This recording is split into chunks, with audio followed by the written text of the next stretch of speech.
Have you ever asked an AI a question and gotten back something, well, completely useless? A generic, bland, or just plain wrong answer? Yeah, we've all been there. But here's the good news. The problem probably isn't the AI, it's the prompt. And today, we're gonna fix that. Okay, let's dive in. Here's the game plan. We'll kick things off with the one rule to rule them all.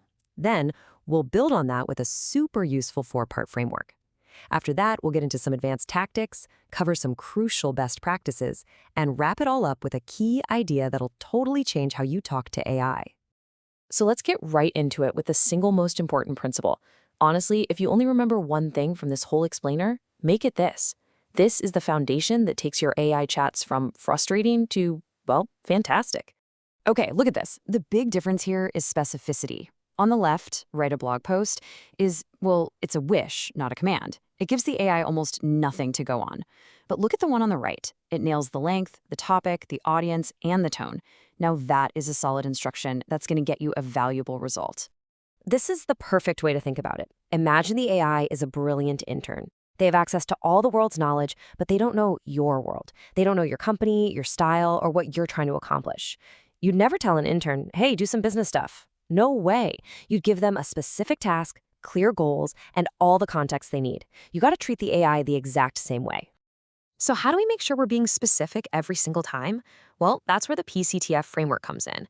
It's a simple four-part checklist that guarantees your prompts are rock solid and helps you switch from just asking questions to giving crystal clear instructions. First up, P is for persona. This is a game changer. Before you ask for anything, tell the AI who it is. For example, act as a world-class copywriter, or you are a professional Python developer. This immediately narrows the AI's focus and sets the entire tone for the response. Next is C for context. This is the why behind your request. What's the backstory? I'm writing this email to a potential investor who is skeptical, or this code is for a web app for absolute beginners. Giving context provides the guardrails the AI needs to create something that's actually relevant to you. T stands for task. This is the what. Be direct, be crystal clear. Summarize this article into 5 bullet points. Generate 10 subject lines. Refactor this code for better readability. This is the main verb of your prompt, the specific thing you need it to do. And finally, F is for format. How do you want the answer delivered? As a JSON object, a simple bulleted list, a markdown table? If you don't tell it, the AI is just going to guess, and you'll probably waste time cleaning up its mess. And here's where it all clicks. When you combine a clear persona, the right context, a specific task, and a defined format, you're not just asking a question. You're basically writing a spec sheet for the exact answer you want. The result? Predictable, high-quality output every single time.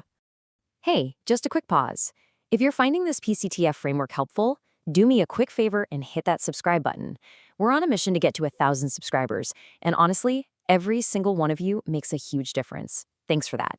Okay, now let's level up with some advanced tactics. All right, with that P.C.T.F foundation, you are already ahead of probably 90% of people using AI. So now let's explore 3 advanced techniques that will help you solve even trickier problems and get some really sophisticated results. First up, chain of thought prompting. This one feels like a magic trick, I swear. If you're dealing with a complex logic puzzle or a multi-step math problem, just add the simple phrase, think step by step, to your prompt. This forces the model to slow down and literally write out its reasoning, which dramatically cuts down on errors. Next, we've got a really cool technique called few-shot prompting. The idea is simple. Show, don't just tell. Instead of trying to describe a pattern, you just give the AI a few examples of what you want. You show it an input and the exact output you expect. Do that 2 or 3 times, and the AI will learn the pattern and apply it to whatever new information you give it. It is so powerful for data extraction. And finally, let's talk about delimiters. This is really useful when your prompts get messy. Let's say you have your instructions, but you're also pasting in a huge article for the AI to work on. It can get confused about what's an instruction and what's the data. Using separators, like triple backticks or square brackets, builds a clear fence between your instructions and your content. We've covered a ton of ground, but getting a great result isn't just about writing that first prompt. We need to cover the final steps. How to refine what you get back, and most importantly, how to stay safe while doing it. First, you absolutely have to know about something called hallucination. This is when an AI just makes things up. It will state completely false information with 100% confidence. It can invent facts, cite sources that don't exist, you name it. This is why you must fact-check any critical information the AI provides. So let's just boil this down to the essential do's and don'ts. Do use a feedback loop. Your first try is rarely perfect, so talk to it. Say, that's good, but make it more concise, or rewrite that in a more formal tone. And the biggest don't of them all, never, ever, ever put sensitive data into a public AI tool. No passwords, no private customer info, no medical records. Assume anything you type could be seen by someone else. Just don't do it. So, what's the ultimate point of all this? It's really about a mental shift.